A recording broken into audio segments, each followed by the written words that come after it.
Inspiré par la Coupe du Monde début septembre, au sein du site millénaire de l'abbaye de Pont-le-Voix dans le Loir-et-Cher s'est déroulé le premier tournoi mondial de rugby scolaire.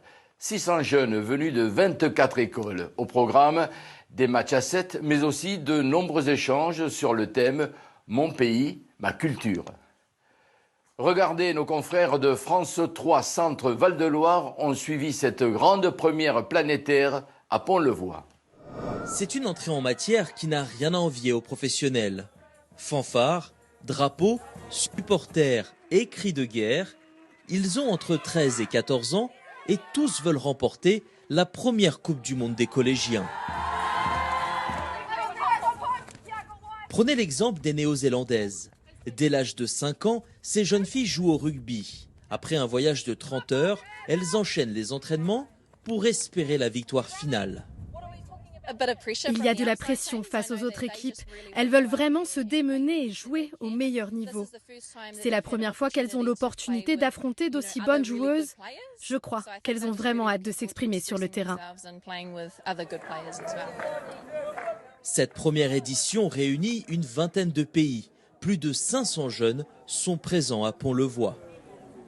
Ça a été un travail titanesque, plus de 20 000 mails qu'on a envoyés. Les enfants sont ici pendant 6 jours, soit 144 heures. Ils ne joueront au rugby que 4 heures.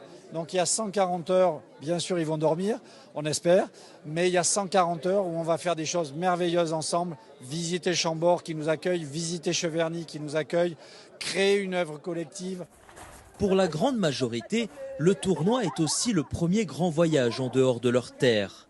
Et c'est aussi une façon de promouvoir le rugby féminin dans leur pays. C'est plus le rugby masculin qui est développé.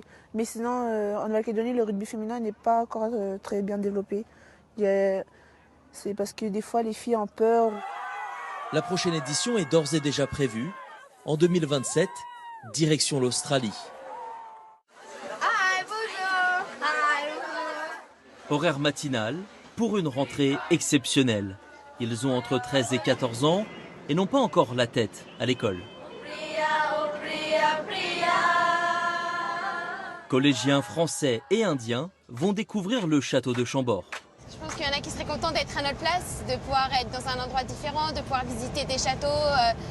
Mais du coup, c'est vrai que je pense bien à eux quand même pendant qu'ils seront dans leur salle de classe. Si pour cette équipe de rugby toulonnaise, Chambord reste une très belle sortie, pour ces jeunes Indiens, c'est le voyage d'une vie.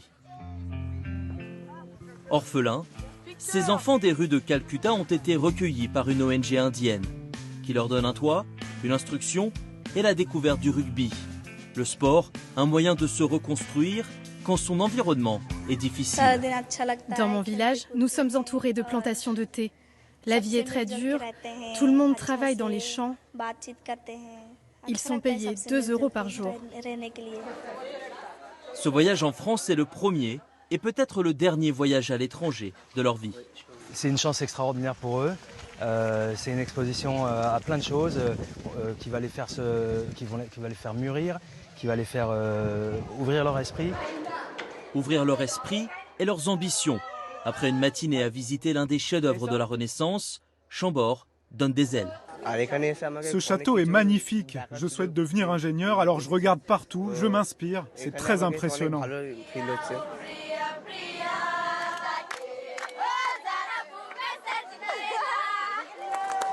Les 6 ballons pour les 6 finales sont largués depuis les airs, portés par les parachutistes de l'armée.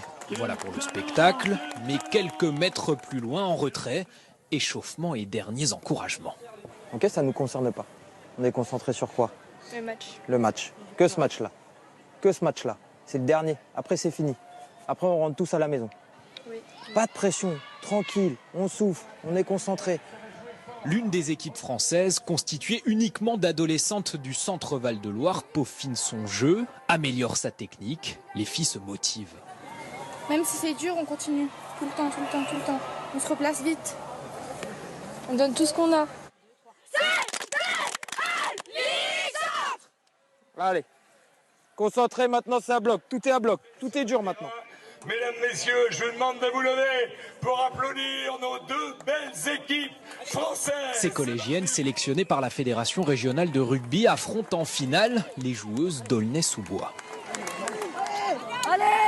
14 minutes de match, 7 contre 7. Première mi-temps décevante, 2-1 pour Aulnay. Il faut trouver les mots.